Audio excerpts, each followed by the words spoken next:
সকাল সকাল এরকম যদি ব্রেকফাস্ট হয় কার না মনটা ভালো হয়ে যায়। একটু প্রিপারেশন করতে হয় আগের দিন থেকে। নমস্কার বন্ধুরা, সবাই কেমন আছো? আশা করি সবাই ভালো আছো, আমরাও খুব ভালো আছি।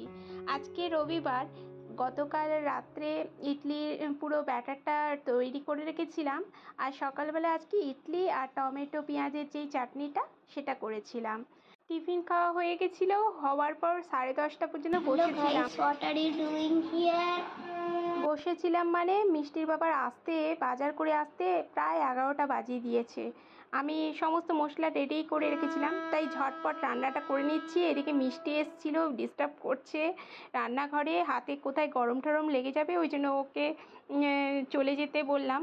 চিকেনটার মধ্যে ভিনিগার, জিরে গুঁড়ো, ধনে গুঁড়ো, লঙ্কা গুঁড়ো, তারপর জিরে মানে আদা রসুন পেস্ট, পেঁয়াজ কুচি, টক দই সব মাখিয়ে, আর সর্ষে তেল সব মাখিয়ে একসঙ্গেই বসিয়ে দেবো, তাই ঝটপট হয়ে যায় রান্নাটা।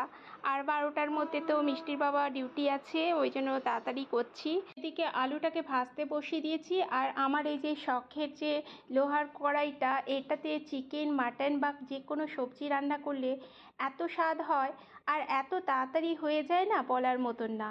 খুব টেস্টিও হয় আর ঝটপট হয়ে যায়। একটু কড়াইটা গরম হতেই যা একটু টাইম নেয়। যাই হোক, বেশ ভালো করে মাখিয়ে এটা আধ ঘন্টা রাখলে ভালো হতো, আমার অত সময় নেই। ঝটপট মাখিয়ে নিচ্ছি। আর এদিকে আলুটা তুলে নিলাম সর্ষে তেলে। সর্ষের তেল অনেকটা দিয়ে দিয়েছিলাম, আর ওখানে চিকেনেও তো দিয়েছিলাম, ওই জন্য একটু তুলে নিলাম। আর এখানে একটু গোটা জিরে ফোড়ন আর পেঁয়াজটা দিয়ে দিলাম। পেঁয়াজটা বেশ লাল করে ভাজবো। আর একটু গরম মশলা থেতো করে দিয়েছিলাম, একটু থেতো করে দিলে বেশ গন্ধটাও ভালো আসে। এবার চিকেনটা মাখানো, যে চিকেনটা দিয়ে দিলাম। এবার কিছুই না, আমার আধা ঘন্টার মধ্যে চিকেনটা একদম রেডি হয়ে যাবে, কারণ এটা তো একদম মশলা মাখিয়ে বসিয়ে দিয়েছি। একটু লঙ্কা গুঁড়ো দিলাম আর একটু কালারটার জন্য। যাই হোক, একটু টমেটো পেস্ট করেছিলাম কাঁচা লঙ্কা দিয়ে, সেটাও দিলাম। আর ওই আদা রসুন পেস্টের মধ্যে না আমি বেশি করে গোলমরিচও দিয়েছিলাম, সেটা বলা হয়নি। গোলমরিচ দিলে চিকেনের স্বাদটা আরও দ্বিগুণ বেড়ে যায়। যাই হোক, বেশ কষানো হয়ে গেছে। এদিকে মেয়ে বসে আছে টেবিলে, একটু ওকে চিকেন কষা দেবো। ওপাশে আমি ভাতটা করে নিয়েছিলাম আগেই, মিষ্টির বাবার আসার আগেই করে নিয়েছিলাম বলে ঝটপট হয়ে গেল। এইদিকে মিষ্টির বাবাও বলছে তাড়াতাড়ি দিয়ে দাও। মিষ্টিকে একটু চিকেন কষা দিয়ে দিয়েছি। এই যে গরম জলটা দিয়ে দিলাম, একটু ফুটে উঠলেই মিষ্টির বাবাকেও খেতে দিয়ে দেবো। এত তাড়াহুড়ো লাগে না।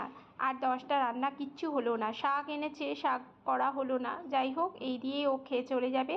হয়ে গেছে, নামিয়ে দিচ্ছি। আর আজকের চিকেনটা না দারুণ হয়েছিল খেতে। মশলা মাখিয়ে চিকেনের আলাদাই স্বাদ।